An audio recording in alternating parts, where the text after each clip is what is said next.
patienter har följts ytterligare 5 år och slutsatsen är att tidig behandling med AZT inte har någon egentlig effekt för när AIDS börjar utvecklas. Vanligen sker det cirka 10 år efter att personen blivit HIV-smittad. Vad gör morfar?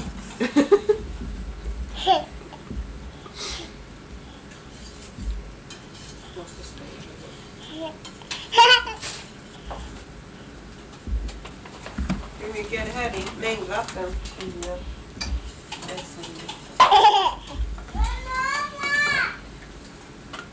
Ja, vänta. Mormor håller på att koka välling.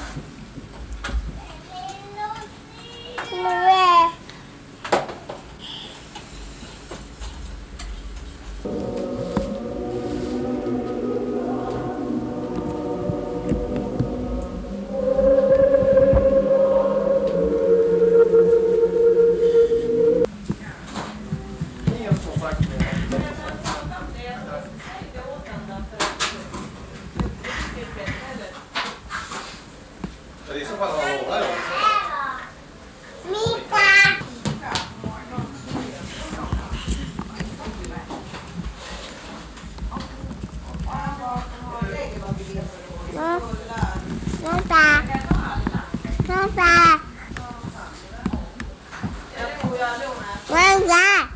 Ja.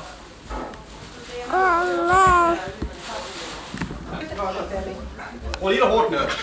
Håll i det hårt. Håll i det hårt nu. Hallå pappa! Släpp då. Släpp då. Så. Hej!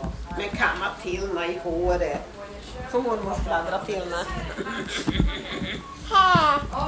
Tack! Ska det krävas nu? Nej. Men vi tänkte jag. Nu, ta på dig den här. Den här är ren eller smutsig. Den där, men jag tänkte jag skulle diska ur den för det var kanske klister runt burken där. Mer mjölk. Ät lite mer. Hej Nadja! Nu står det stopp. Där. Jag ställer den här. Jag skulle säga. Jodå. Men det kanske han spricker om man ställer den på. Du brukar inte göra något sånt. Jo, du får komma om jag...